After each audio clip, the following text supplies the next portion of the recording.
everybody. Welcome back to week 3 of my journey to $1 million, man. First of all, make some noise for being here, man. Yeah. Hey, if this is your first time here, that applause, I know you, you just heard it.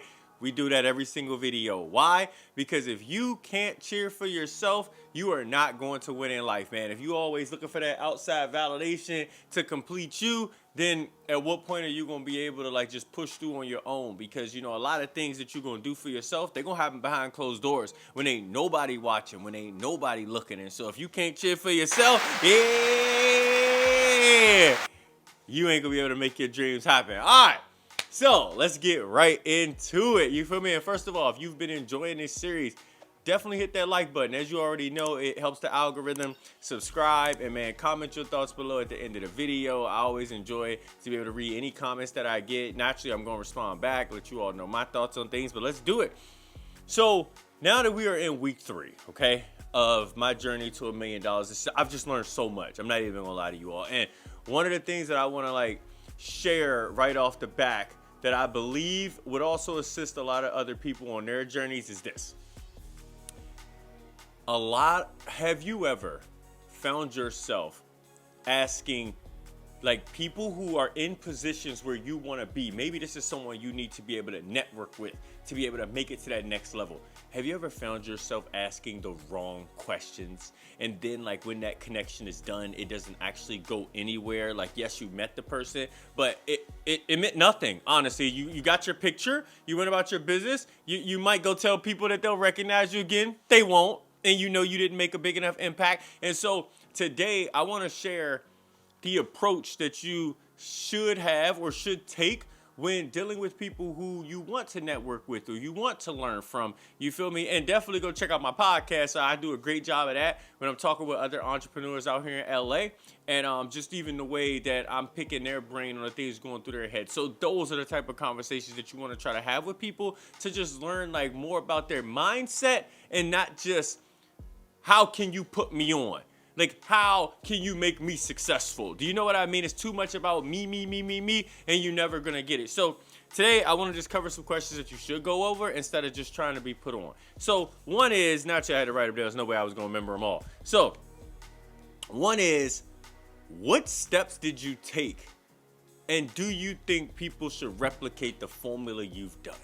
So that question is so great because it allows a person to actually, if they want to give you the full rundown, they can. And even if they just want to give you a couple steps in the beginning of their journey, in the middle, or where they're at right now, it's it allows them to open up, to let you see inside their mind, to let you see how they do things and how they operated, And then even when it comes to replicating that formula, they may be you know what?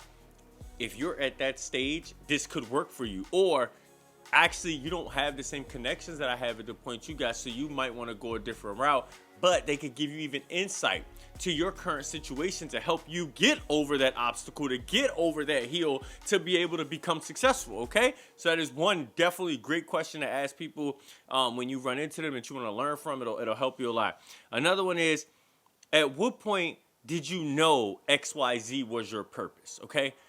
That question is phenomenal because one thing I've learned from a lot of other millionaires is if you're chasing after money, it just runs away from you. And so when you chase after your purpose, it naturally will gravitate everything that's meant for you out here in this universe, and it'll gravitate. If you are providing value to people, that money is going to come to you. You know what I mean? And so understanding at what point did a person realize they wanted to be in that situation that they were in their life, it could be big for you to even recognize damn, do I have purpose, or am I just chasing a dollar? Am I just chasing the status? I don't want to say anything's wrong with any of those things, but it's just something to be aware of when you are chasing after whatever you're going after, the same way as me, going after my $1 million. All right. Another one. What was your first setback, and how did you overcome it? All right, because it ain't no straight shot to anything. Everyone, I'm sure you all have read the books. You all have saw the motivational speeches about, if you're going to run into obstacles. You're going to run into failures. You're going to do things that aren't going to work out. And so it's knowing when was that first one, that initial hiccup that they that crossed their radar or that they ran into, and now like how did they overcome it? And that is so important because now you can even start to see the mindset of like maybe at that point in time that was the first one and they can't believe it.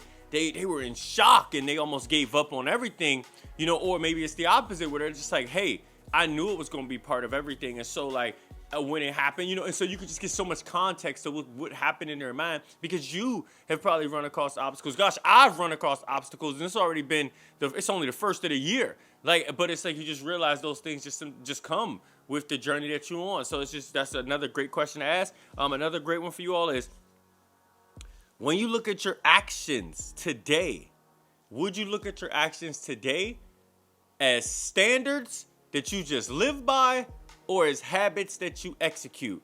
Or do you even think it's a difference in those?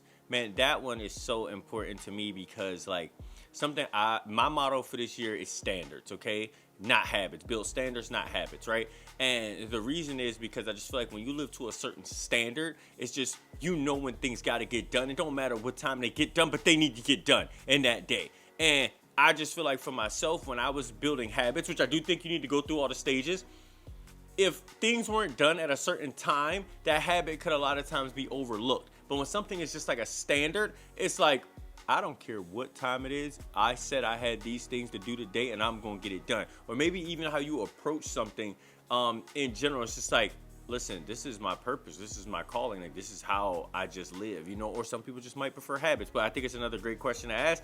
And then just a last one I'm going to send you all home with is, do you have a motto or word of the year that you live by? And I would even ask them what was theirs last year if they say yes, because a lot of successful people do. They have just a motto they go with for the year, and they actually stick to it that entire year. Something just like a friendly reminder. And mine's even that building standards thing. Let me tell you all, I have said that I think probably like 50 times a day. Like even if I'm not like in my momentum or in my like zone, I'm like, bro, this is a standard now. Like we don't even think about this. Get it done, and then I'm just getting it done. Like it's not even like a question for me anymore. So like, man, if you enjoyed this video, and then you actually got some better questions to ask, like don't forget to like, comment your thoughts on some other great questions that you could ask when you are initially meeting like the people who you inspire to be, that could also help everybody else out. Definitely hit the subscribe button if you're enjoying this journey so far, and I will see you at the top.